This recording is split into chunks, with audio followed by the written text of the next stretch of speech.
ने डाली हैं, ठीक है, क्या क्या अकाउंट ऐड किया है। अगर सपोज आप उसको कुछ चीज़ें चेंज करना चाह रहे हैं या आप कोई चीज़ छूट गई आपसे, तो वो यहाँ पे आप उसको एडिट करके तब प्रोसीड करिए। अगर आपको दिख रहा है कि सारी चीज़ें ओके हैं तो तब आप यहाँ से उसको प्रोसीड कर सकते हैं, ठीक है। प्रोसीड करने के बाद ये बिज़नेस एग्रीमेंट रहेगा, ठीक है। ये बिज़नेस एग्रीमेंट का आपको आएगा तो वो यहाँ पे बोलेगा कि जो नंबर आपने उसका रजिस्टर किया है उस नंबर के थ्रू उसको एग्रीमेंट का कंफर्मेशन जाएगा। मैसेज के थ्रू भी आप भेज सकते हो, ठीक है। तो मर्चेंट जो है यहाँ पे आपको क्लिक करना है एक्सेप्टेड, ठीक है। उसके बाद एक मर्चेंट के सेम नंबर पे ओटीपी जाएगा, तो वो डाल के आप यहाँ पे प्रोसीड करोगे। अंडरस्टूड। तो यहाँ पे जब आप उसका मर्चेंट का ओटीपी डाल के प्रोसीड करोगे तो नेक्स्ट विंडो ये आ जाएगा, उसको ऑटोमेटिकली ये लिंक चला जाएगा उसके व्हाट्सएप नंबर पे, ठीक है, या टेक्स्ट मैसेज में। अंडरस्टूड। तो वो यहाँ पे जब क्लिक करेगा तो उसको ऐसा एक इंडिकेशन गूगल प्ले स्टोर पे मिलेगा। तो यहाँ से उसको ये पेटीएम फॉर बिजनेस इंस्टॉल कर लेना है।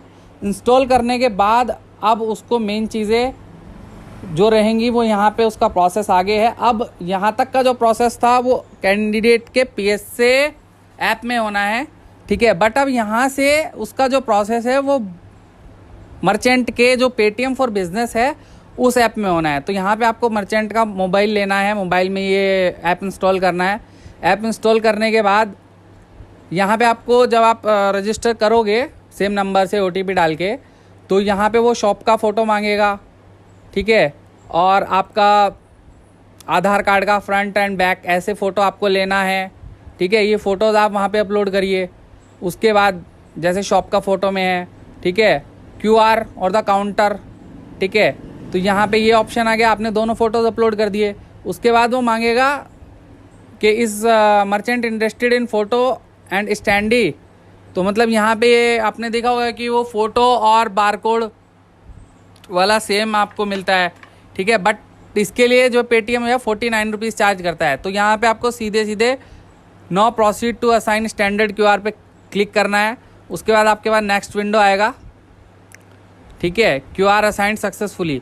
इसमें मैं यहाँ पे बता दूँ कि जो ये वाला ऑप्शन है यहाँ पे आपको क्यूआर का फ़ोटो स्कैन करके डालना है, ठीक है। उसके बाद वो आपको यहाँ पे ऑप्शन देगा सेम क्यूआर के साथ। यहाँ पे उसको ऑर्डर नहीं करना, तो वो यहाँ पे उसको ईजीली 49 रुपये नहीं पे करना तो नो करके आप आ सकते हैं। तो यहाँ पे उसको क्यूआर असाइन हो जाएगा, तो वो प्रोसीड आप कर सकते हैं, ठीक है। प्रोसीड करने के बाद आपका मर्चेंट का जो है सक्सेसफुल ऑनबोर्डिंग हो जाता है।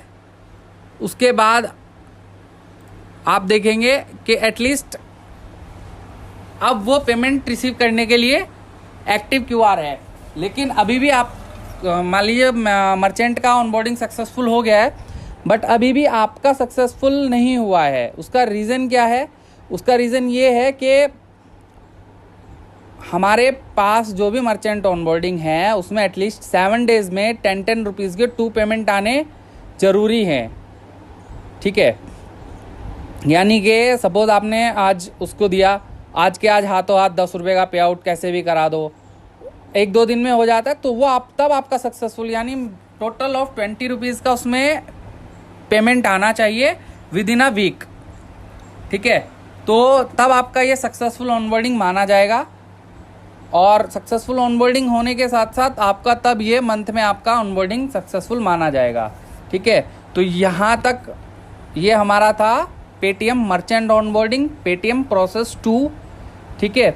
इसमें अगर कोई भी डाउट या कोई क्वेरी वर्किंग के दौरान आपको आती है तो जो भी आपका सीनियर रहेगा, टीएल या मैनेजर, उनसे आप इस चीज़ के रिगार्डिंग कंसल्ट कर सकते हैं, वो आपको प्रॉपर्ली गाइड करेंगे, ठीक है। और अगर आपने प्रोसेस 2 देखा है, प्रोसेस 1 और प्रोसेस 3 नहीं देखा है तो प्लीज़ उसको भी देख लीजिए, क्योंकि आपका तीनों ऑनबोर्डिंग काउंट होता है। अगर आप सेम पर्सन का भी तीनों ऑनबोर्डिंग कर रहे हैं तो वो काउंट होगा, ठीक है। Thank you.